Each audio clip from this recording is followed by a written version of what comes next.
So I've been working on a project over the holidays, something that needs to be done around here that I've been avoiding because it kind of makes me a little bit nervous. The dining room set that we have belongs to my husband's family. We're the fourth generation to have it. The chairs have gotten very wobbly. I reupholstered it probably about 20 years ago. That needs to be redone as well, which that's not a problem for me. I know how to do that. So I've watched a lot of videos online, gotten some guidance from my father and father-in-law, and a little help from my dad in doing some maintenance and gluing repair that some of the chairs were in pretty bad shape and spots. So I'm not a professional by any means, and there's probably things in this video I did not do the way it should be done, but I did what I could, and they've turned out pretty well, and they're now safe to sit in, and we're good to go. Here's the video.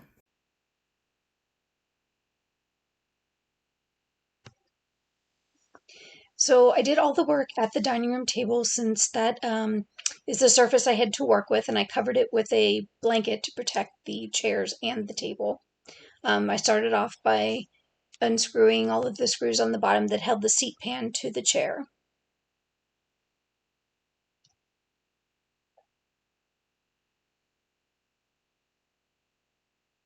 And don't worry, I've sped some of this up because it gets very long. Only one chair. There are actually 6 chairs altogether in the set.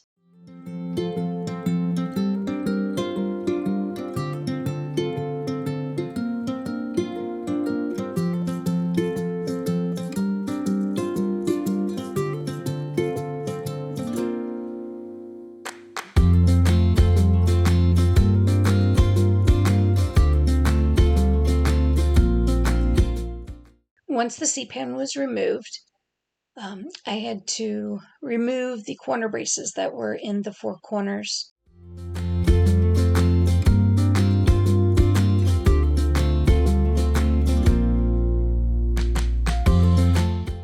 When I started to take everything apart, I labeled everything.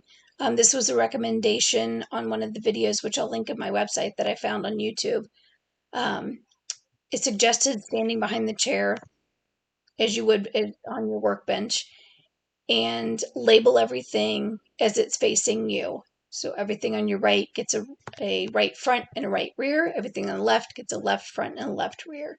It was very helpful once I started to take everything apart because some of the pieces are very similar looking and is easy to mix up.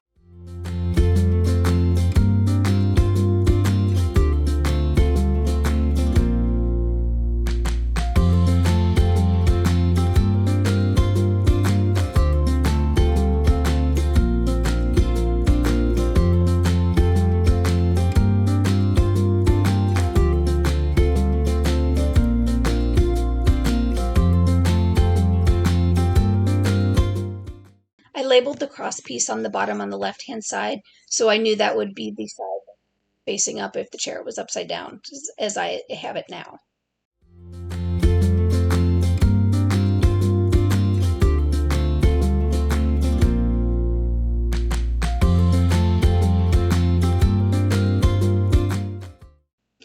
The screws on these corner braces, the ones for the seats and the ones in the corners, are 2 different lengths. So I got plastic bags and wrote seat on one and corners on the other so that I would know which screws would belong to which.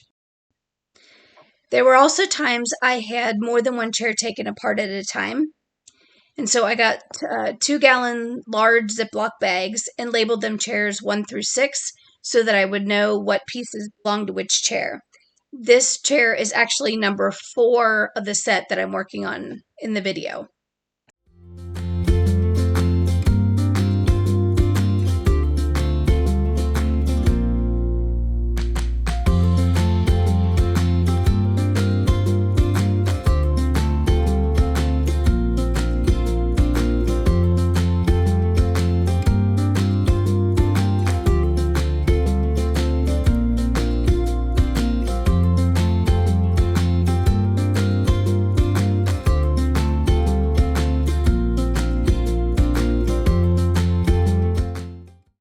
the other things I learned in the YouTube video that I found online was that you could take certain clamps and take the end off and reverse it and put it on the other end, and changing it from a clamp to a spreader, which helped to loosen all the joints.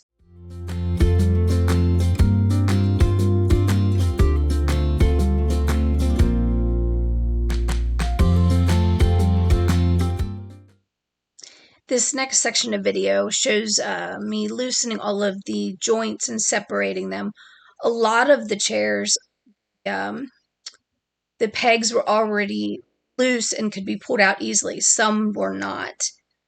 So use the spreader to loosen them, and then it was just a matter of wiggling them, moving them around until you could get them to free up from the old glue that was still holding them.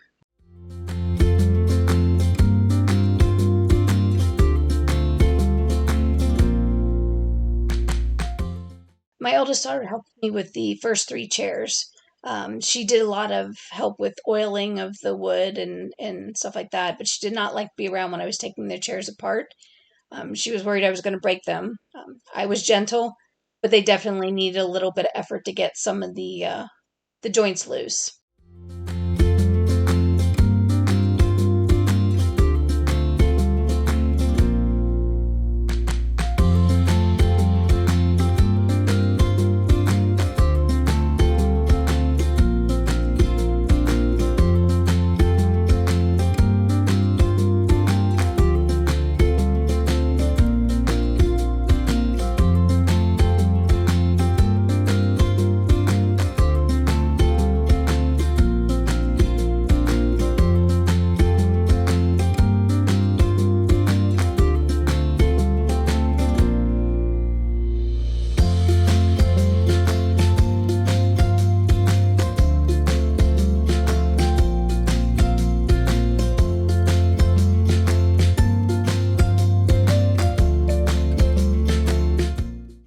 At this point, I labeled the side pieces and the front piece with left, right, and front, and also an arrow pointing towards the seat pan.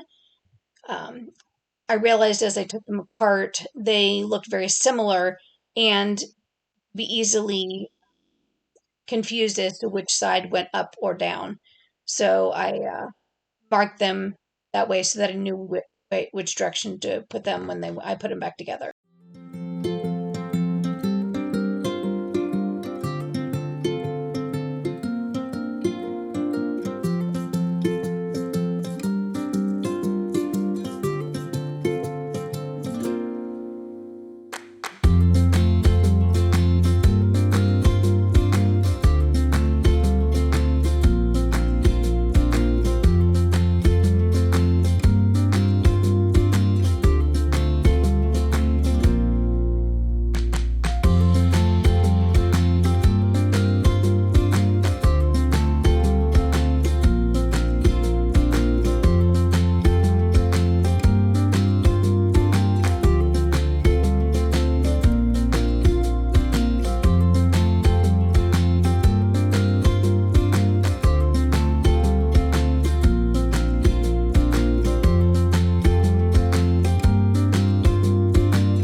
This part is something I have actually done previously with these chairs, is removing the old upholstery and reupholstering the seat pans.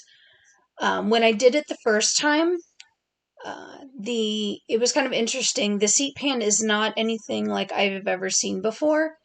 It has a frame, and then you'll see once I take the fabric off that there is a beveled wooden piece on the top. Um, so that's what the actual wooden part is. Now, previously when I took it off, I'm not sure if they had ever been completely um, unupholstered, because what I found inside was some like grass-like material and then a piece of felt. And there was also a layer of white vinyl at one time. I'm not sure how many times they have been reupholstered, but you'll see as I'm looking at the seat pan here, these were probably in the worst shape of anything on the chair. Since they aren't exposed to anything, they don't get oiled regularly either. A lot of the wood is splitting. Um, and you can see from the back where all the upholstery's been attached, it has weakened the wood from all the holes. My dad created a mixture from wood glue with polyvinyl acetate and mixed it with sawdust to brush it down into all the cracks and seal them, and it worked very well.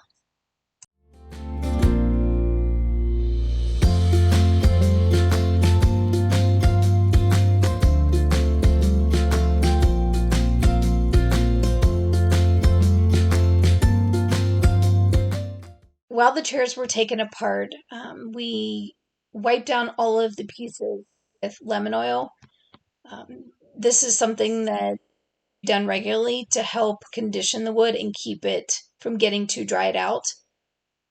This was also a good opportunity to wipe down parts of the chair that don't normally get wiped down. Things like the corner braces that were underneath, that don't usually aren't exposed. And we did the seat pans as well, because once they're upholstered, they they aren't exposed and you cannot get the oil in there.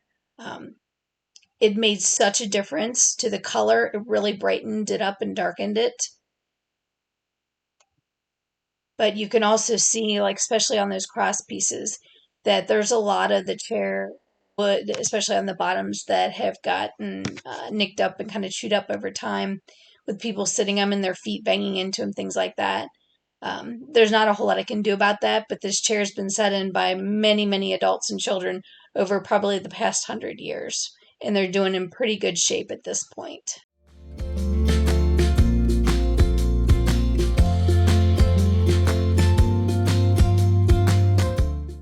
As I wiped them down, I also took a piece of 120 grit sandpaper and sanded down the pegs and a little bit in the areas where they attached, because there was a lot of where just different buildup of glue or just different things that may have dripped down in there or something that had built up around the connection points. So I cleaned those up a little bit as well with a little bit of the sandpaper. And that way the glue could get reattached really tight.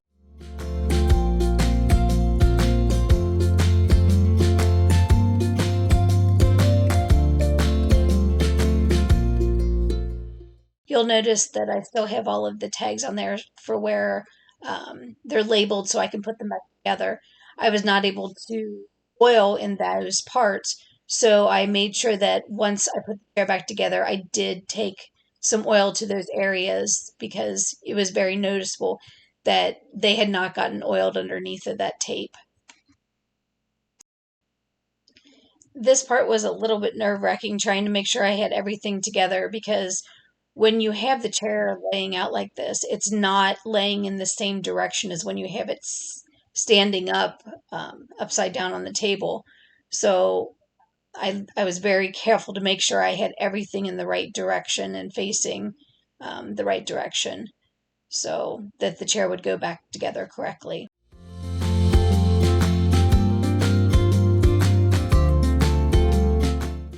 The glue I used, I got from Lowe's.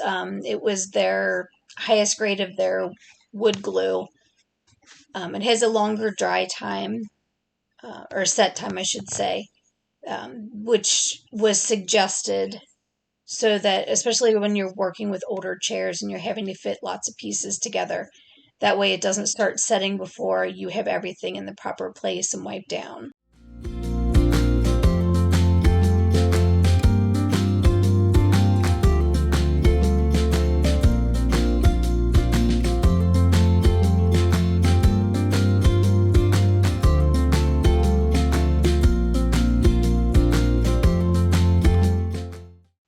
Yikes, that was a close one. I tend to be a little clumsy, and as soon as I grabbed that piece, I pulled the trash bag out right from underneath that glue bottle.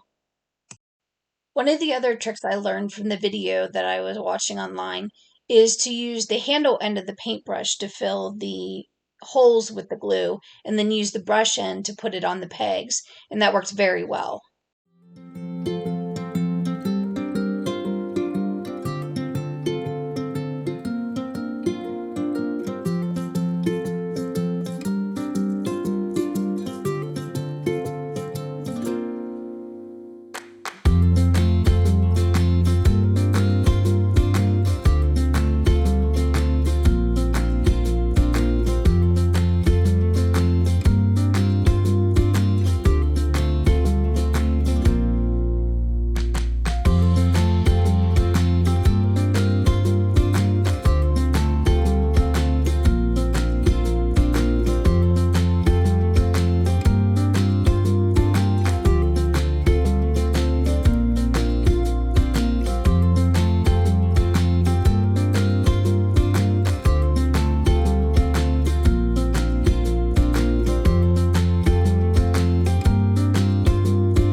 Once all of the joints were glued, I clamped all of the cross pieces so that the glue would have time to get a good set. We left them clamped for about 24 hours.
chair is drying, we will work on the seat pan.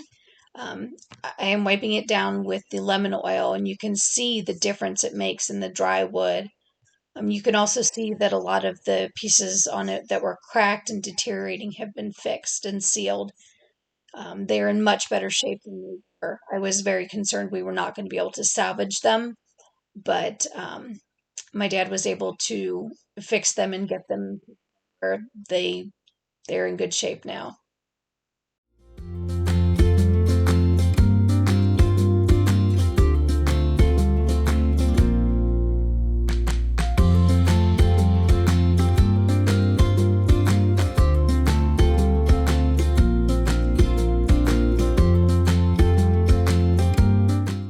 This time when I'm upholstering them, I'm using a 2-inch cushion foam. Previously, when I had done it, I had used a much thinner foam, and it really was very hard to sit on. So this thicker foam has definitely helped, and they're much more comfortable. I know this is probably not the best way to cut the foam. I know you can use an electric knife or a heated wire foam cutter. I either don't have that tool, or I really didn't have the ability to use it in the space that I was working in. So I used a scissors. It worked okay. It didn't leave the straightest finish cut, but it did the job. I also know that some people use a batting on top of the cushion. I did not do that either. Um, it worked okay, but it probably would have been a smoother finish to the cushion if I had used it. But they're fine the way they are. This is an upholstery grade fabric that we selected from Joann Fabrics to reupholster the chairs with. It is a non-directional pattern, so it worked really well because I really didn't have to be concerned about lining things up. So I laid the foam on top, put the pan on top of that, and started to reattach them. I attached them with a staple gun, but this time wrapped it all the way up around onto the frame to staple it to avoid those edge pieces that had been so deteriorated before. I stapled the fabric once in the middle of each side and then went back and added additional staples on each side closer to the corners to hold the fabric in place. And then once I'm done with that, I turned it over to check and make sure that none of the fabric was puckered or pulled in any places that it shouldn't have been. Once all of these sides were secured, I worked on the corners, creating a pleat to wrap the corner, and then I trimmed as much excess fabric off as I could so that it would lay flat and seal better when I screwed it onto the chair, and it would attach tightly to the corner braces. You'll notice here in a second I have to switch scissors. Usually if you work with fabric or paper, you always have that one pair of scissors that you keep only for that so that they stay nice and sharp and they work well. But apparently my scissors got used over Christmas for things that they weren't intended for, so I had to switch scissors.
pan is now finished and the corner braces have been attached to the frame. Now it is time to reattach the seat pan to the bottom of the chair.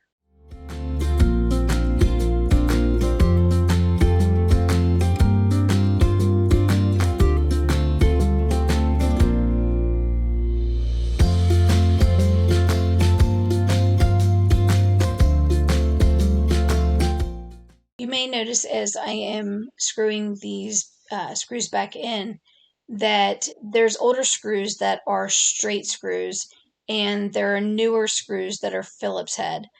Some of the Phillips head screws had already been in use when I took the chairs apart. I'm not sure when those were replaced, and I did have to replace a few screws on some of the chairs because they were missing one of the screws on the seat pan.